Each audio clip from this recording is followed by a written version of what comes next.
Bagaimana kabarnya hari ini? Oh, kita nunggu Ibu PKK dulu nih, lama sekali. Maju aja. Kenapa harus dulu? This is ibu PKK. Beres ya, yang telat di depan. Chelsea juga, Miss. Iya, di depan.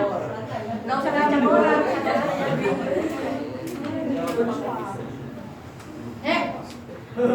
Iya, Miss, nutup kepala saya. Apaan? Enakan juga kayak kebiasaan ya. Ya. Saya belum. Aduh. Oh, kalau nggak ada bisa ditambahin. Oke. Semua sehat? Yang mau bercerita hari ini sehat? Sudah siap? Sudah? Yang belum siap siapa? Hah? Oke. Langsung saja. Kloter pertama, Bu. Mana Chelsea? Sini pindah di sini. Belakangnya Mister Sarun. Mon mundur Mon. Ya sini. Ikutin Ademu di sini. ya. Belajar dari adiknya yang rapi.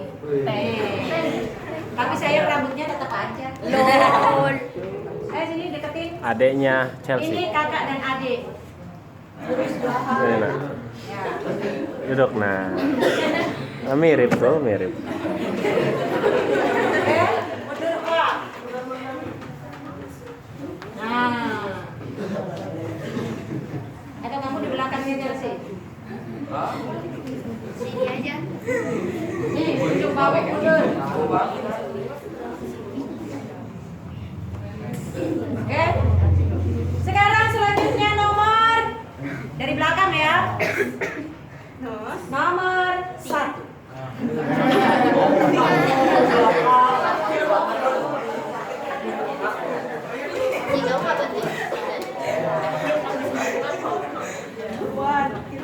Oh, kirain kembali.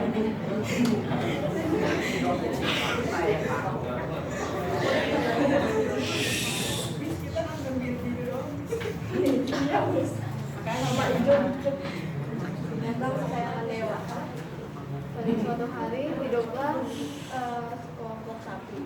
Sapi-sapi tersebut merupakan binatang kesayangan dewa. Tiap hari dewa mengutus Dewi Stada untuk menjaga sapi-sapi tersebut dan membantu sapi-sapi tersebut jika terjadi kesulitan. Suatu hari Dewi Stada berpesan kepada salah seekor sapi yaitu Dino. Siapa namanya? Biar berada. Oh. Dino, apabila kamu dan kawan-kawanmu membutuhkan bantuanku, panggil aku. Aku akan datang ke tempatmu, karena aku akan memberikanmu suara yang sampai terdengar sampai ke langit. Sekarang Dino menjadi perantara bagi teman-temannya. Jika ada temannya yang sedang berada dalam kesulitan, ia langsung memanggil Dewi Stada. Namun lama-kelamaan Dino tidak dapat membedakan perkara yang dianggapnya sebenarnya dapat dilakukan sendiri, seperti peristiwa anak sapi yang hilang. Sebenarnya anak sapi tersebut sedang tidur, tetapi dia langsung memanggil Dewi Stada. Dewi Stada pun kesal akan Dino dan memarahinya. Dino pun terus mengulangi hal yang sama. Akhirnya Dewi Stada mencabut kemampuan yang ia miliki. Sekarang Dino tidak dapat memiliki suara yang sampai terdengar sampai ke langit. Tapi kelompok sapi tersebut tunduk sedih dan mereka tetap menjalankan kehidupan seperti biasa. Dewi Stada hanya datang pada saat waktunya saja. Sampai pada suatu hari datanglah segerombolan penunggang kuda. Penunggang kuda itu terlihat lesu dan tampak lapar. Ketika mereka melihat beberapa sapi, mereka langsung senang dan menangkap sapi-sapi tersebut. Beberapa sapi-sapi tersebut ada yang dijadikan santapan dan ada yang dijadikan ternak untuk membantu pekerjaan manusia. Keesokan harinya, Dewi Stada terkejut ketika melihat rumputan tersebut hanya tinggal rumputan saja dan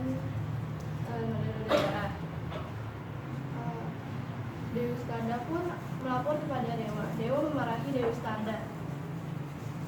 Dan Dewi Starda dihukum untuk tinggal di bumi untuk sementara.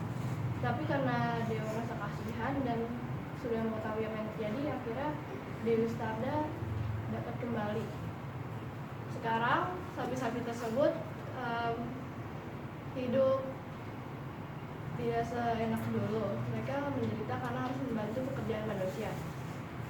Jadi amanat dari cerita ini adalah kita harus menggunakan dan memanfaatkan semua kemampuan yang kita miliki.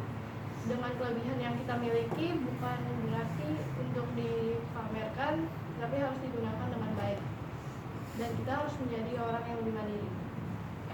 Sekian dari saya, terima kasih.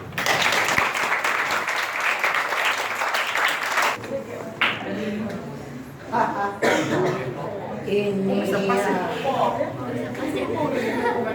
Kita sambit. Waduh, terjadi gempa, saudara.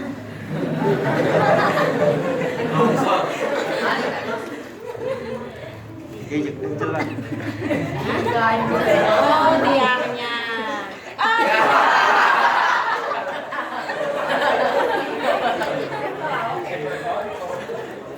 Ya. Jangan nggak kuat itu. Pakai ini. Setik nggak ada. Udah begitu. Sudah ya, tiangnya ini saja. Ini aja.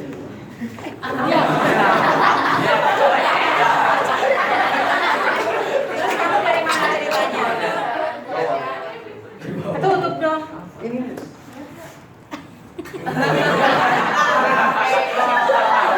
Nah, ini kan ditutup. Iya gitu. Nggak bisa berdiri. Mungkin bantuin pegangin aja. Hah? Tadi dipegangin nggak boleh katanya, ini aja.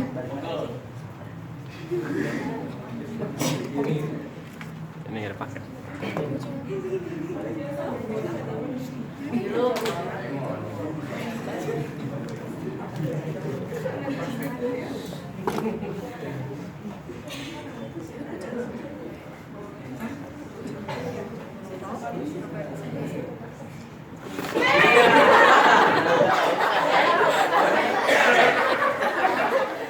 Ya benar gitu dah.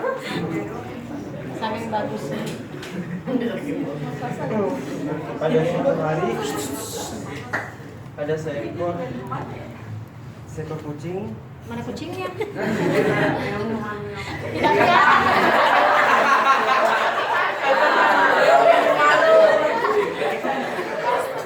seekor kucing. Kucing tersebut tidak memiliki nama. Kucing tersebut tidak memiliki nama karena ia telah ditinggal orang tuanya sejak dulu. Lalu ia menjadi pemburu dan ia mencari makan sendiri bersama kucing-kucing lainnya. Pada suatu hari ia pergi ke sebuah peternakan. Lalu ia bertemu seekor sapi.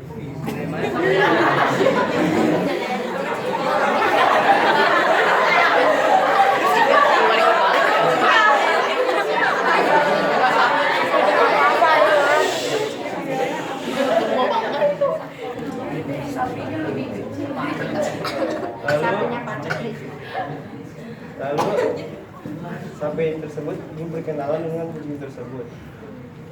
Lalu sapi tersebut bertanya, dari mana asalmu? Aku berasal dari hutan. Lalu dia menanyakan, siapakah namamu?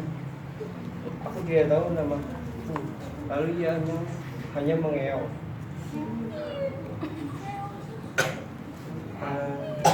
Lalu sapi tersebut tidak mau berkenalan dengannya karena itu punya nama.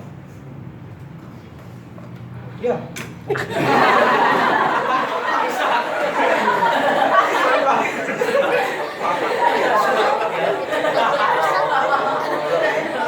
Kira itu bagian dari dongeng.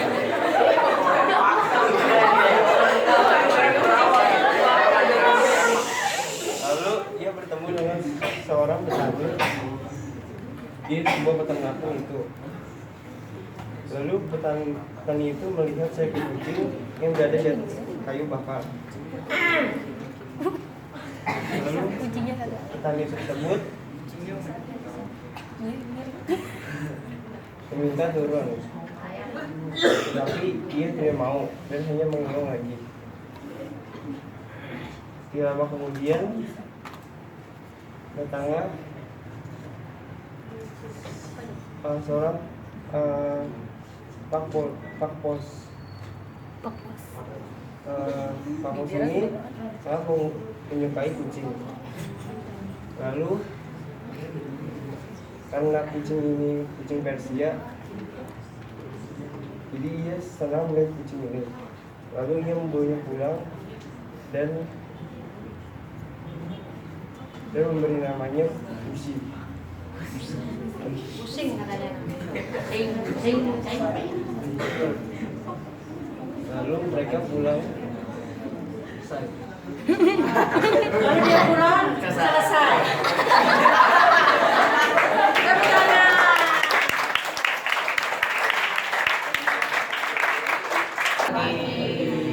Hari ini saya akan menceritakan tentang cerita seekor kerang dan bangau.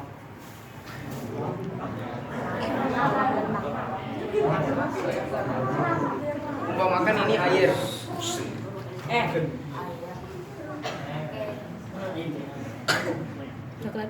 Pada suatu hari ada seekor kerang yang sedang berjemur di bawah matahari. Lalu tiba-tiba dia tidak mengetahui ada yang memantau kerang ini, yaitu seekor bangau yang sedang mencari makan. Bangau tersebut melihat kerang itu dan berniat memakannya. Namun ketika bangau tersebut mendekat, tiba-tiba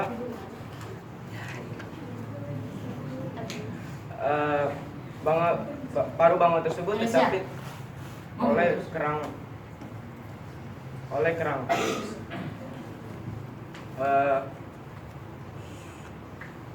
Lalu bangau meminta kerang untuk melepaskan paruhnya. Lepaskan. Tidak mau.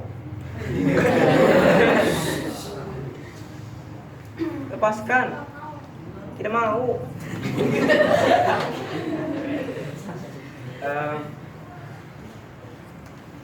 Kalau kamu tidak melepaskan aku, kamu akan mati karena tidak akan turun hujan beberapa hari lagi. Kamu yang akan mati karena kelaparan, bukan aku. Kita lihat saja siapa yang menang. Lalu mereka tidak mengetahui di belakang ada seorang yang memantau mereka.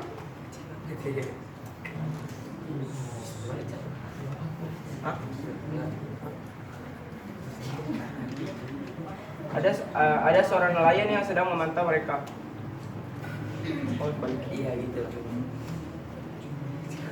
Apa yang dilakukan nelayan tersebut? Ia berpikir untuk menangkap mereka karena akan mendapat keuntungan yang berlipat ganda. Lalu dia memang menangkap mereka berdua.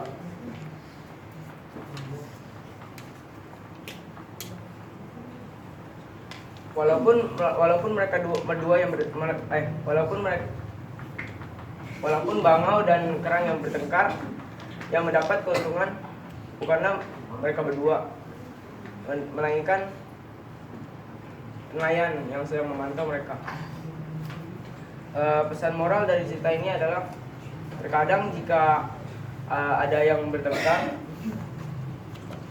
bukan orang pertama atau orang kedua yang memenangkan pertengkaran tersebut, namun orang ketiga yang mendapatkan keuntungan yang berlipat ganda. Terima kasih. Pokoknya jatuh. Makanya. Bentar ya, Miss, beresin dulu. Belum mulai udah diberes. Ini hadapnya kemana? Di situ. Oh, hadapnya di sini. Rumahnya doang ya. Oh. Sekarang hari ada seekor anjing bernama Dodi. Dia tidak memiliki tuan ataupun majikan. Terlebih lagi, dia belum makan selama 2 hari. Karena kelaparannya, tiba-tiba terdengar suara perut yang sangat nyaring. Aduh, perutku sakit sekali. Aku belum makan selama 2 hari. Lalu, tiba-tiba dia melihat sebuah tong sampah. Dia langsung mendatangi tong sampah itu. Ketika ia melihat tong sampah itu, dia segera melihat isi tong sampah itu. Ketika melihat isi tong sampah, dia tidak menemukan makanan apapun. Dia langsung menendang tong sampah itu. Lalu ia berjalan sedikit ke arah taman. Dia melihat seekor anjing sedang bermain dengan majikannya. Dia sangat sedih. Kenapa dia tidak punya majikan? Sedangkan anjing itu punya. Nasib sengsara sekali. Lalu karena ia sedih, dia pergi ke pojokan rumah. Lalu dia membayangkan sebuah makanan. Tiba-tiba makanan jatuh dari langit. Ketika ia ingin mendatangi makanan itu, ia langsung berlari ke arah makanan itu dan hilang. Karena itu hanya bayangan saya. Aku belum makan 2 hari, ketika ada makanan langsung hilang. Sedih sekali aku. Lalu dia kembali lagi karena kedinginan, dia membayangkan sebuah perapian. Ketika ia melihat perapian di belakangnya, ini juga langsung datang itu. Tetapi seperti makanan tadi, perapian itu juga hilang. Lalu karena kesedihannya, dia hanya termenung sendiri. Tiba-tiba ia membayangkan seorang tuan. Lalu datanglah seorang wanita cantik dari langit.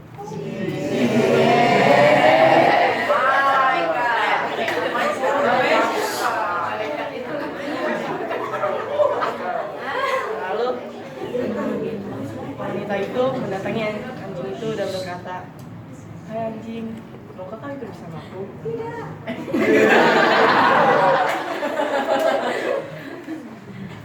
Di sana di rumahku aku memiliki banyak makanan dan perapian hangat. Lalu anjing itu karena hanya kesempatan satu-satunya, lalu dia langsung mengangguk, "Iya, aku mau." Lalu akhirnya anjing itu pergi bersama wanita cantik itu. Lalu sang pemuda yang bersama anjingnya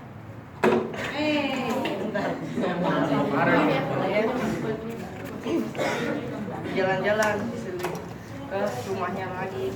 Lalu ketika ia melihat rumah di belakangnya, dia menemukan seekor anjing yang tergeletak mati karena kelaparan. Lalu ia menyeretnya ke luar dan menguburnya.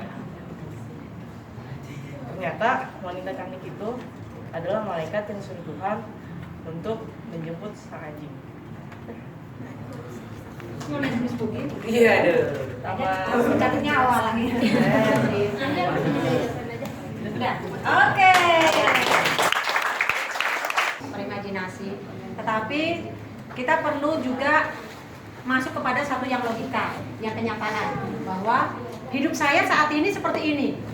Jangan membayang-bayangkan sesuatu tapi kita tidak mengerjakan apa-apa, ya. Membayangkan sesuatu bagus, itu namanya mimpi. Tapi mimpi tidak disertai dengan penerapan itu nol. Ya. Jadi boleh punya mimpi besar, membayangkan roti, membayangkan apa? Daging dan sebagainya boleh. Tapi ingat, yang di depan ternyata hanya nasi putih. Bagaimana caranya supaya ada daging? Kerja. Bagaimana supaya pintar? Ya belajar. Terima kasih untuk hari ini, begitu luar biasa. Selanjutnya dipersiapkan alat peraga yang belum maksimal, dibaharui lagi supaya semakin bagus. Oke? Siapa yang belum? Angkat kaki.